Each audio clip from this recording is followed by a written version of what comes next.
Assalamualaikum warahmatullahi wabarakatuh. Gimana kabarnya teman-teman, sehat semuanya?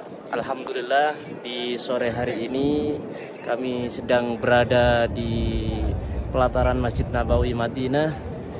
Dan di video kali ini kami akan menjelajahi atau mengunjungi tempat-tempat yang bersejarah yang ada di sekitar Masjid Nabawi yang selalu dikunjungi oleh para jamaah haji maupun jamaah umroh. Seperti apa? Ikuti terus video ini sampai habis ya. Oke teman-teman, ya alhamdulillah kami sudah sampai di lokasi yang pertama, ya, tempat sejarah yang ada di pelataran Masjid Nabawi. Yang pertama ini ya, yang ada di belakang saya.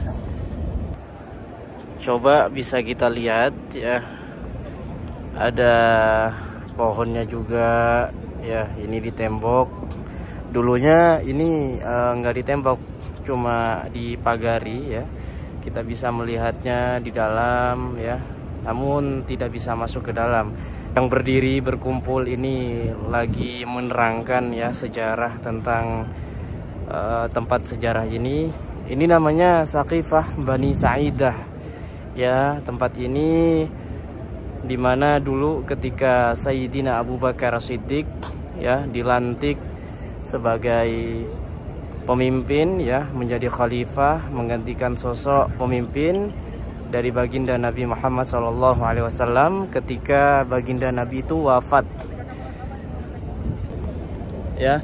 Di saat Rasulullah itu wafat ya, Rasulullah itu tidak langsung dikebumikan ya, melainkan bahkan di sini itu banyak ya para sahabat Ansor. Sahabat Ansor itu sahabat yang berasal dari kota Madinah ya, yang bahkan membaiat salah satu sahabat juga yang bernama Sa'ad bin Ubadah ya, diangkat sebagai sosok pemimpin, bahkan sempat sudah dilantik ya sebagai pemimpin ya, mengganti sosok pemimpin baginda Nabi Muhammad SAW. Karena pada saat itu Rasulullah itu tidak dikebumikan, langsung dikebumikan, harus ya ada menjadi salah satu pemimpin dari kalangan sahabat ya.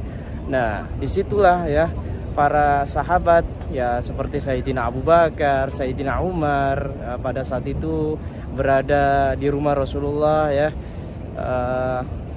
menjaga Rasulullah ketika Rasulullah itu wafat ya, datang ke tempat ini ya, datang ke tempat ini. Sehingga disitulah ya Sayyidina Abu Bakar Siddiq bersama Sayyidina Umar datang ke sini.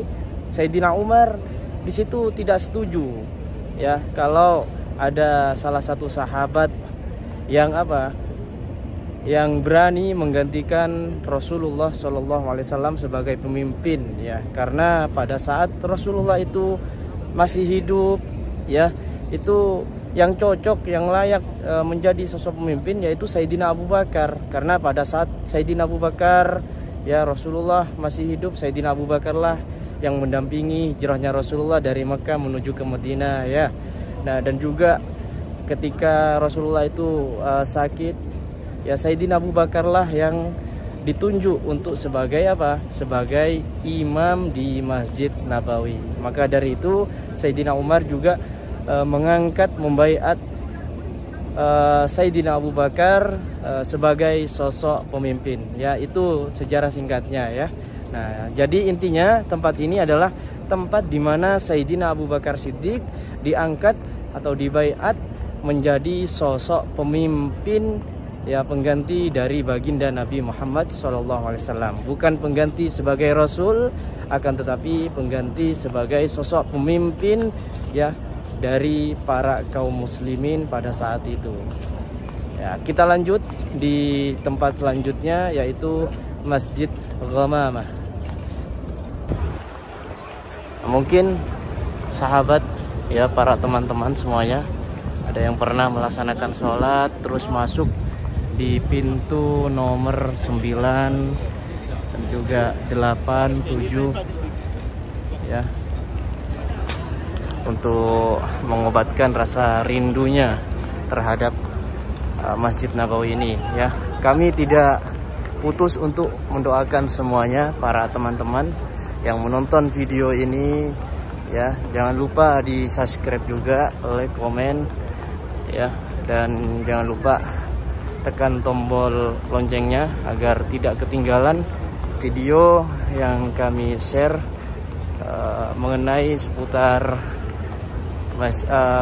tanah suci Haramain, yaitu Mekah dan Madinah. Kami doakan semuanya dari tanah suci Haramain ya, semoga teman-teman diberikan umur yang panjang, umur yang barokah ya, rezeki yang halal dan thayyiban. Semoga segala hajat-hajatnya dikabulkan oleh Allah Subhanahu wa taala dan segera dipanggil oleh Allah untuk datang ke tanah suci Mekah dan Madinah untuk melaksanakan ibadah haji, umrah dan juga ziarah kepada baginda Nabi Muhammad SAW. Nah, bisa kita lihat itu ada masjid ada kubah warna hijau. Nah, di bawah itu ada pemakaman baginda Nabi Muhammad SAW. Nah, besok-besok kita akan ke sana ya. Tapi kita harus masuknya harus punya tasreh atau surat izin untuk masuk ke Raudhah ya. Paling nantinya saya akan melewati pintu Babus Salam. Gimana caranya? Ikuti terus ya. Dan insya Allah besok-besok saya akan mengunjungi ya, melalui menziarahi baginda Nabi melalui Babus Salam. Oke teman-teman ya, sebentar lagi kami akan sampai ke tempat sejarah yaitu Masjid Ghamamah. Nah, bisa kita lihat di depan ini ya, itu ada pet atau keran juga ya di pintu gerbang 310. Karena ada pintu gerbang, ada pintu masjid. Ini pintu gerbang ya. Pintu gerbang ya, nomor 310. Ini kalau para jamaah khususnya yang ada di Masjid Nabawi, kalau ingin mengambil air zam-zam seperti ini nih ya, seperti ini, itu harus ke sini. Karena kalau mengambil di dalam Masjid Nabawi itu, kalau memakai galon atau plastik ya, itu tidak dibolehkan, harus mengambil ke sini ya. Nah, seperti inilah ya. Seperti inilah ya. Nah, perlu kita ketahui teman-teman, selain ini ya, selain ini dan keran-keran yang ada di luar ya Masjid Nabawi, selain di dalam Masjid Nabawi gentongnya itu semuanya bukan air zam-zam, akan tetapi air biasa ya, air keran biasa, walaupun itu ya berupa gentong ya yang ada di luar, itu bukan air zam-zam kecuali yang ada di dalam Masjid Nabawinya ya. Seperti contohnya seperti yang di depan itu ya, itu ada keran ya, itu bukan air zam-zam, air biasa. Oke, lanjut terus. Nah, oke teman-teman, di depan sudah jelas ya, ini Masjid Ghamamah. Nah, masjid ini keren sekali ya, keren sekali, bangunan tua ya. Nah, banyak burung merpati juga ya. Ini Masjid Ghamamah ya teman-teman. Apa sih Masjid Ghamamah itu? Ghamamah itu artinya awan teman-teman ya. Artinya Ghamamah itu awan, awan mendung ya. Kenapa dinamakan Masjid Ghamamah ya, atau awan ya? Karena ya masjid ini mempunyai kaitan atau bersangkutan dengan awan ya. Pada saat Rasulullah itu melaksanakan sholat istisqa, sholat Id juga ya, Rasulullah di sini ya dulunya melaksanakan sholat Id sholat istisqa. Ya pasti teman-teman tahu semuanya apa itu sholat istisqa, minta hujan ya. Disinilah Rasulullah ya, sehingga ada awan ya, mendung datang ya, sehingga turunlah hujan. Nah, ketika melaksanakan sholat Id, Rasulullah saking lamanya ketika membaca khutbah ya, menyampaikan khutbahnya ya, sehingga di situ terbitlah matahari ya, menyinari para sahabat, menyinari Rasulullah juga ya, sehingga kepanasan. Nah, disitulah salah satu mujizat yang Allah berikan, sehingga disitulah ada awan yang menaungi baginda Nabi Muhammad SAW, sehingga masjid ini dinamakan Masjid Ghamamah. Itulah sejarah singkatnya ya. Coba kita lihat ke dalam seperti apa masjidnya.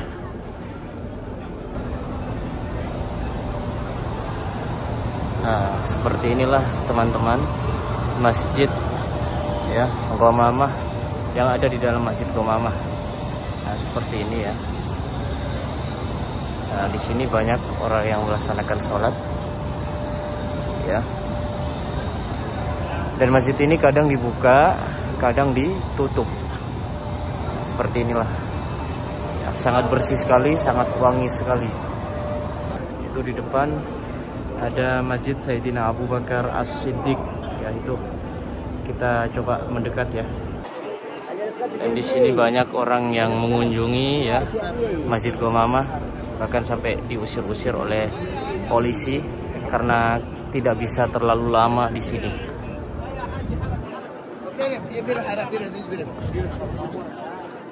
Nah, kita mendekat dengan Masjid Sayyidina Abu Bakar As-Siddiq. Nah, Masjid Sayyidina Abu Bakar Siddiq ini ada yang mengatakan bahwa ini adalah dimana ketika Sayyidina Abu Bakar Siddiq melaksanakan sholat, disinilah shofnya ya. Nah, ada yang berpendapat bahwasanya ini adalah bekas rumah dari Sayyidina Abu Bakar Siddiq ya. Nah, jarang-jarang nih Masjid Sayyidina Abu Bakar As-Siddiq ini dibuka ya. Nah, sekarang alhamdulillah dibuka dan kita bisa melihat ke dalam ya, seperti apa di dalam. Nah, banyak orang yang kecil ya teman-teman, dan ini seperti bangunan yang sangat tua sekali ya. Coba lihat, seperti inilah. Coba kita ke tempat sejarah yang lainnya, yaitu Masjid Sayyidina Ali. Nah, ini Masjid Sayyidina Ali. Tadi di sana Masjid Sayyidina Abu Bakar dan juga Sayyidina Masjid apa? Ghamamah ya. Ini Masjid Sayyidina Ali. Coba kita ke sana ya. Kita ke sana. Ikuti terus. Baik, teman-teman. Sekarang saya berada di depan Masjid Sayyidina Ali ya. Masjid ini sama sejarahnya dengan Masjid Sayyidina Abu Bakar ya, punya dua pendapat juga. Ada yang mengatakan bahwasanya ini adalah tempat syok di mana Sayyidina Ali melaksanakan sholat. Ada yang berpendapat bahwasanya ini di mana bekas rumah Sayyidina Ali. Nah, jarang-jarang juga nih masjid ini dibuka ya. Nah, makanya alhamdulillah nih ya, sekarang saya bisa masuk ke dalam ya. Masjid Sayyidina Ali seperti ini. Masjidnya seperti ini ya.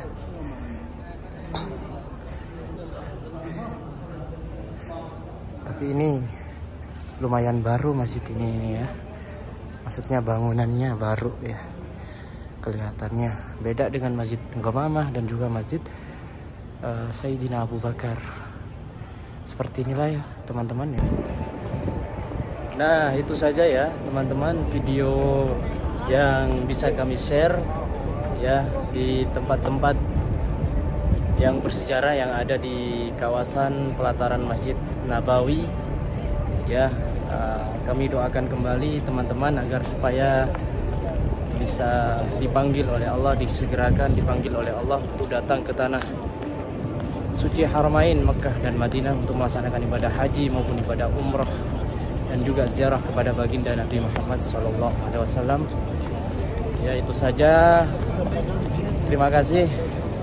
Jangan lupa di subscribe, like, komen, dan jangan lupa juga tekan tombol loncengnya agar tidak ketinggalan video-video selanjutnya dan juga agar supaya berkembang video kami ini. Ya, terima kasih. Wassalamualaikum warahmatullahi wabarakatuh.